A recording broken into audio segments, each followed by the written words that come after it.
Is comedian John Oliver right in his really brutal takedown of bankruptcy law in the United States? I'm Jonathan Ginsberg. I'm a bankruptcy attorney in Atlanta, Georgia, representing clients in the Atlanta area for over 30 years, filing Chapter 7 and Chapter 13. And if you haven't seen it yet, I'm going to put a link to the episode in the description below here. Comedian John Oliver, a while back, did a very thorough, and I think it was about 20 minutes, review in his really inimitable way about the bankruptcy system in the United States. And he was pretty brutal in terms of his calling out both the bankruptcy law as well as bankruptcy lawyers and members of Congress. I mean, he went after everybody. And basically his take on it is that the bankruptcy law in this country is really flawed. It was designed and written to benefit creditors, not to help people who are in debt, that it's unfair in many cases, it's demeaning in many cases, it's insulting. He talks about the credit counseling requirement, how insulting that can be to people, that many times people go into bankruptcy not because they don't want to pay their bills back, but because they have no other choice. They're facing some sort of a catastrophe or something has already happened that's forced them into it. And he talks about how members of Congress, that have this very, very the attitude they've got is that everybody in bankruptcy is, fraudulent, that they're scamming the system. He even talks about President Biden, who at the time was a senator from Delaware, who promoted this bankruptcy law that changed in 2008.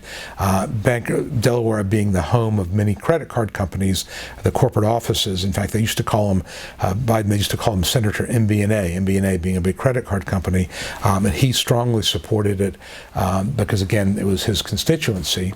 And there's been a few moves by some people to reform the bankruptcy law to make it a little less unfair, a little less unpleasant, but it really hasn't gone anywhere. And one of the things that he talks about was that in Chapter 13 in particular, the type of bankruptcy that a lot of people file to stop a foreclosure repossession, only about 30% of the time it works. So that means that 7 out of 10 times somebody files Chapter 13, they may pay into it, Chapter 13 being a payment plan, they may pay into it for 2, 3, 4, 4.5 years, then the case gets dismissed. And he says on a technicality, the reality is you usually can have 2 or 3 chances to try to save it, all of them involving paying more money, of course, but you do have a chance to save it. So it's not quite as dire as he describes it, but nevertheless, Chapter 13 is pretty unforgiving. In my view, the biggest issue with 13s are that you do a budget in a Chapter 13 on day one, and that budget doesn't have any fluff in it. So if you have to buy a set of tires, you've got to get a new roof, you've got to fly to a funeral, your kid has a medical expense that's not covered by insurance, your kid wants to play on a travel team, and you got to pay money out of pocket, there's no room in the budget for that. And if you want to amend your budget to fit something like that in, you're going to end up paying more attorney's fees because that wasn't contemplated in the original fin contract. He also goes after attorneys because Chapter 13, in many cases you can do with no money down because everything can be put into the Chapter 13 plan.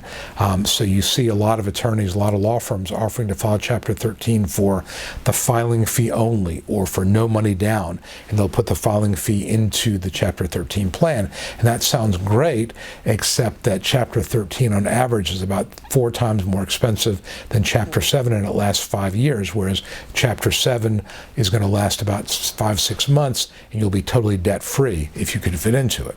And again, I think Mr. Oliver doesn't really address the fact that in many cases you don't have the option to file Chapter 7. For example, if you are behind on your mortgage, you're behind on your vehicle payment, you file Chapter 7, you're going to lose those assets. If you have more equity than is allowed by your state law for what they call the exemptions, you have no choice but to file a Chapter 13. But I don't disagree that if somebody needs to file Chapter 7, they should not file Chapter 13 simply because they can get into it for little or no money down. I would agree with him on that. So I think by and large, he gives us a fairly straight up overview of the problems with bankruptcy law. The bankruptcy law is just really and I think the big takeaway for me is that, I used to think when I started doing bankruptcy 25, 30 years ago, this is designed to help people who really need help the most, a fresh start, as it were. And the reality is bankruptcy is not designed to help you. It's designed to really help creditors. And if you benefit out of it, it's because you are really, really diligent. You fit into it. You manage, and you'll pay for that, not just financially, but you give stuff up. Your life will be on hold. Your credit will be destroyed. It is not there to help you. It's really biased in favor of the lenders. And if you have to go into a bankruptcy, Oliver says, and I would agree, Chapter 7 is a much, much better way to go. Chapter 13 may be necessary, but everybody that I talk to that possibly needs to file 13, one of the things I'm going to say to them is, look, we can surrender this car, we can surrender this house. We may want to do that so you can go into a Chapter 7 rather than a Chapter 13. That may make more sense for you in the long run, because you go into a Chapter 13 and it doesn't work, you're going to lose this anyway. And is this car that you want to keep so bad, is it really worth 5 years of your life being under Chapter 13? A lot of times it is, and of course a lot of people don't want to hear that. They don't want to give up their house or their car, but I think the conversation needs to be had. But I would encourage you to look at Mr. Oliver's take on bankruptcy. Again, I don't agree with quite everything in there. He's maybe a little too pessimistic about it. It's a little sarcastic, a little cynical, but I think the big picture is absolutely correct, that bankruptcy is not designed to help you. The people in Congress are basically wrote this bankruptcy law for the benefit of creditors. Any efforts that have been made to reform it, to make it less demanding, less insulting, less condescending, they have gone nowhere. So people that are having debt problems don't have any contingency or no lobby. They're basically just on their own, whereas the banks, of course, spend millions of dollars on lobbyists. So that's the universe you're entering into. Obviously, I think it helps to have a bankruptcy attorney who knows the score, knows what's going on, who's seen it all. I think that will help you.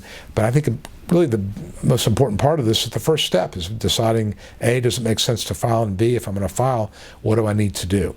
And you need straight talk with that. And our firm, I've been doing this for a long time, and we'll give you that straight talk. And I think that if we can be of help to you, I do encourage you to call me. And I always tell people, call me or call any bankruptcy attorney for that matter that knows what they're doing before it becomes a crisis. Don't wait until the repo guy is circling your block. Don't wait until you're facing a foreclosure. Don't wait until your wages have already been garnished. When you see there's a problem, and most people know there's a problem coming down the pike, 2, 3, 4 months out, pick up the phone, call us. Let's talk about what the possibilities are, what you might want to do, the mistakes you want to avoid. There'll be a different video on that.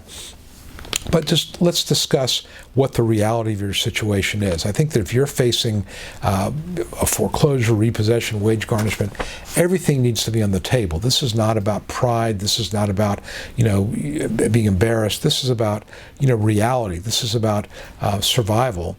And if we can be of help to you in kind of navigating these very, very difficult waters, because this is what we do, been doing for years and years, let us help you.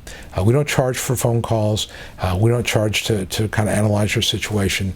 And if we can be of help, I'd certainly encourage you to take advantage of this offer. I'm at 770-393-4985. You can visit us online, atlanta-bankruptcy-attorney.com. Again, my name is Jonathan Ginsberg, and if I can be of help to you, I am here for you and want to hear from you. Thanks a lot.